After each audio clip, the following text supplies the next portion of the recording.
Today is November the 9th. That's a date of huge significance in Germany.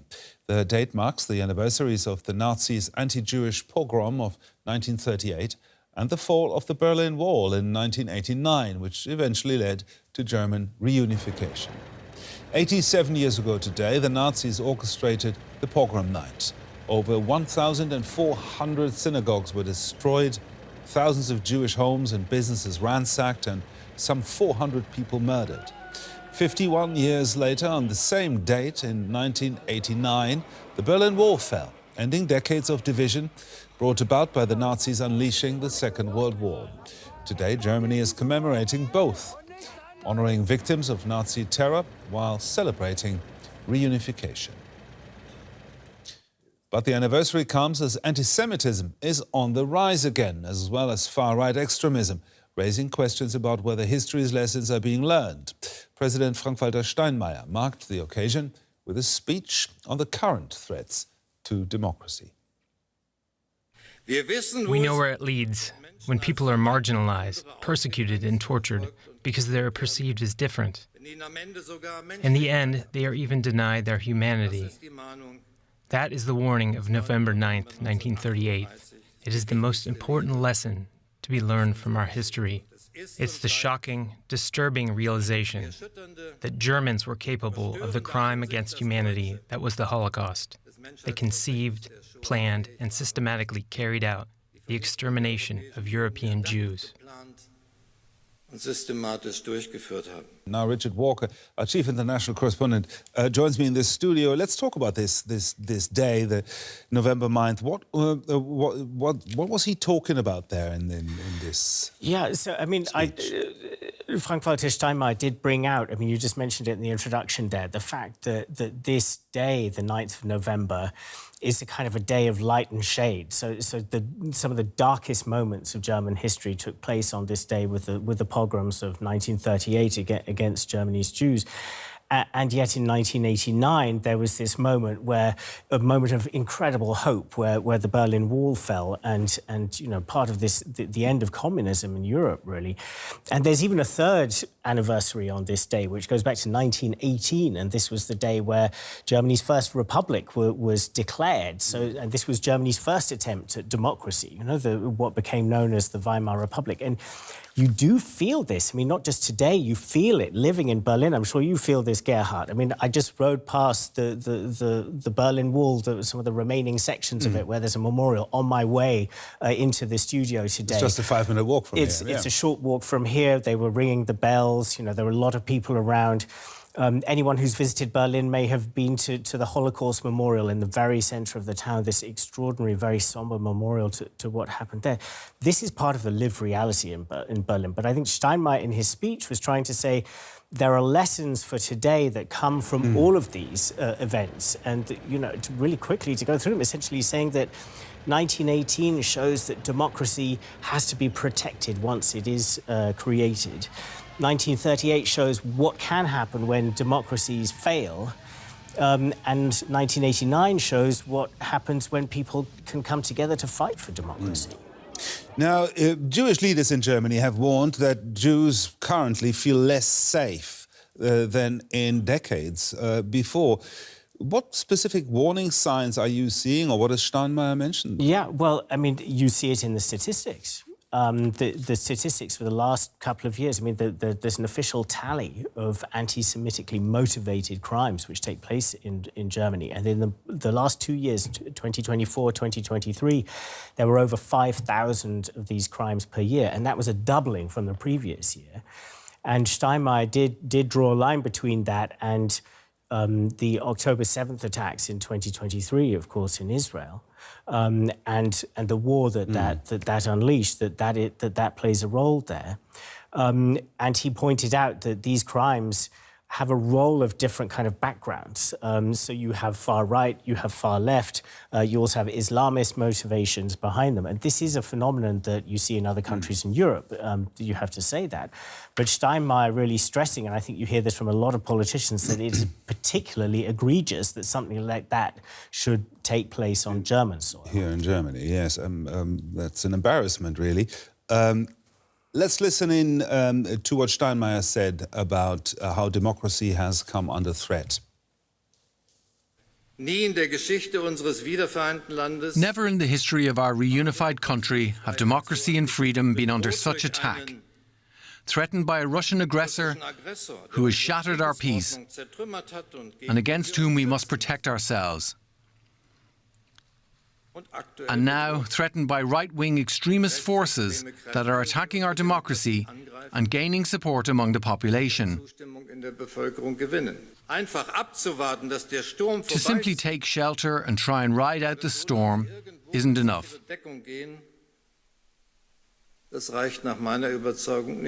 We must act. And we can act. Our democracy is not doomed to surrender. Democracy can fight back. Democracy can fight back. What is he talking about? Yeah, so this is really the most politically salient part of what Steinmeier was saying in this speech. And I think he's gone further here than he's gone in any previous speech to warn about the rise of the far right in Germany. And he never uses the name of the party that he's implicitly concerned with here. But it's clear from the context that he's talking about the Alternative for Germany, the AfD, so the far right populist party, which has become more and more popular in recent years and is currently number 2 in the polls, in some polls, really the top party, so polling roughly 1/4 of the German population. And what Steinmeier is saying is that from these lessons of history that we've just been talking about, one of the lessons is that a democracy has to defend itself. And he is portraying the AfD party as a clear threat to democracy. And he starts to talk about this in a number of different contexts. And what is the most controversial is this idea that active debate that has been going on for the last couple of years, really, in Germany about whether the AfD is so extreme that it should be banned. Now, this debate really kind of got an extra impulse earlier this year when the domestic intelligence organization of Germany, so what's called the Office for the Protection of the Constitution, declared the AfD to be far-right extremist, so that it had kind of categorized this party as something that is really extreme. And this has given added momentum to a debate about, well, if this party is so extreme, shouldn't it be banned? But critics say banning this party banning a party to defend democracy, is that the right move? Exactly. I mean, this is very controversial. We should add that the AfD is challenging that decision by the domestic intelligence services in the court, and that's a process that will take some time. But yeah, there's a very hot debate about, is it appropriate to ban this party? Is it anti-democratic to ban a party? Has he hinted at it? Steinmeier clearly said that he does not believe it's anti-democratic to look into this because it is essentially saying it's there in the Constitution. There are constitutional rules, and essentially what should happen is that either the government or the parliament can come up with a motion saying a single party should be banned, and then it goes to the highest court, the Constitutional Court. Steinmeier is saying trust the process, but he said that this political debate is happening and should happen. He did not indicate whether he thinks it should be banned or should not, but essentially he's saying, trust the constitutional process. Thank you very much, our Chief International Correspondent, Richard Walker there.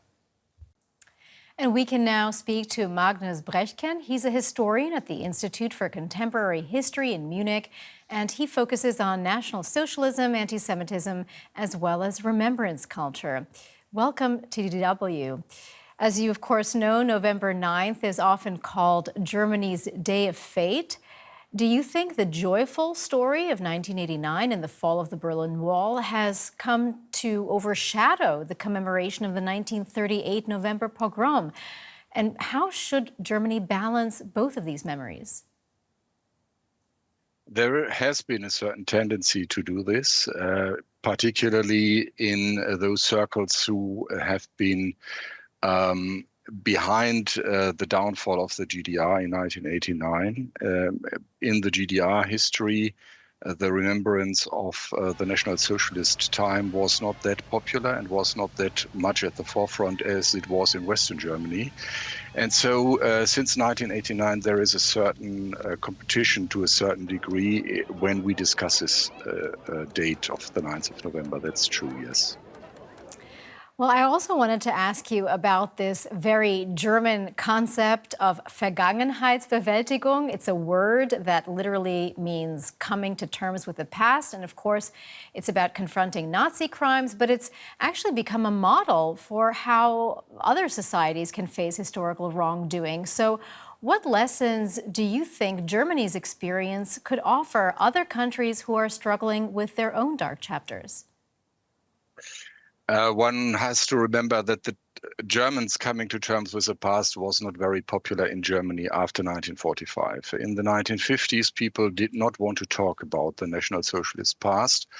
There was more of a silence to it. And only with the change of generations in the 1960s and in the 1970s, the public discussion developed. Real research about the perpetrators of the Third Reich only developed in the 1980s, and the question of what the general population was doing during the Third Reich, the so-called Volksgemeinschaft, only developed in the 1990s. So we have a long development and a very difficult development. But overall, the past 70, 75 years of discourse about coming to terms with the National Socialist past have led Germany to have a very helpful self-critical view on its own history. It helps to address problems of anti-Semitism, of anti-democratic movements, of anti-democratic parties, of far-right and far-left ideologies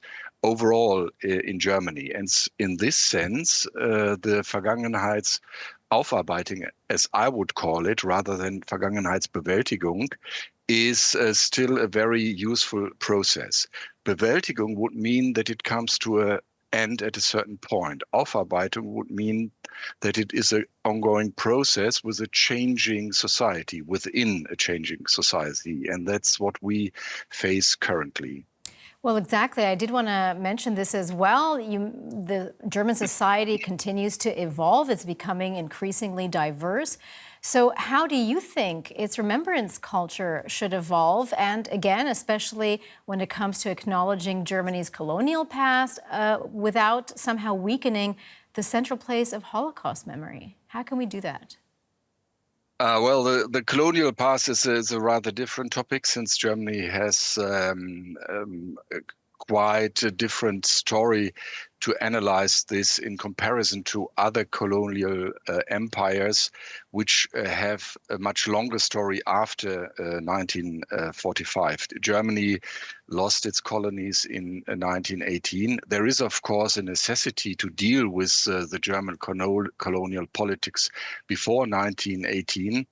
But that's rather different from what we see dealing with the National Socialist past. The National Socialist past has been, as I mentioned before, going through several phases of discussion. And we are currently facing a society that's, on the one hand, as we said in the first part, dealing with the GDR history as well, and with the downfall of the SED regime in 1989 and having to coming to terms with that. And we have a new society. People who are now living in Germany mostly have no actual recollection of the Third Reich, and many have no recollection of the GDR either. So the present-day German society needs to address this kind of historical reflection in a different way than it did over the past decades.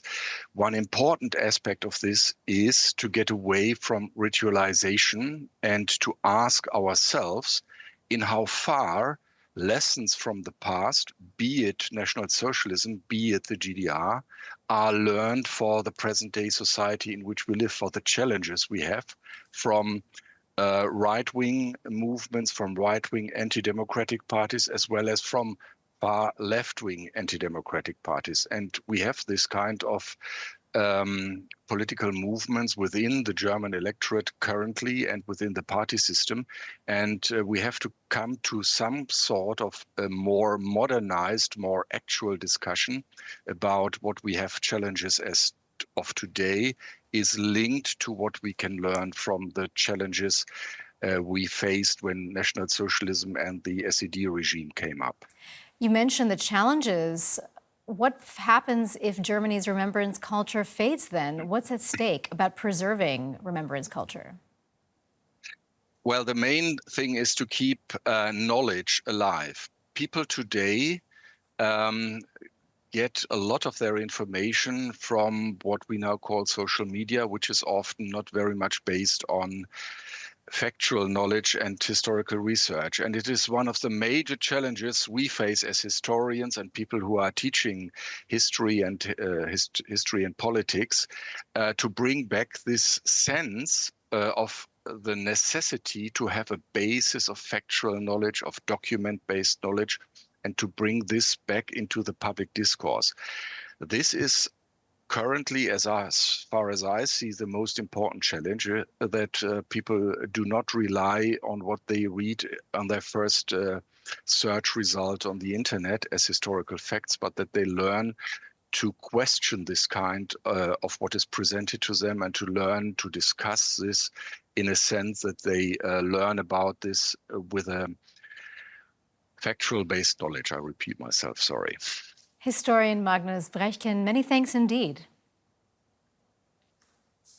Thank you.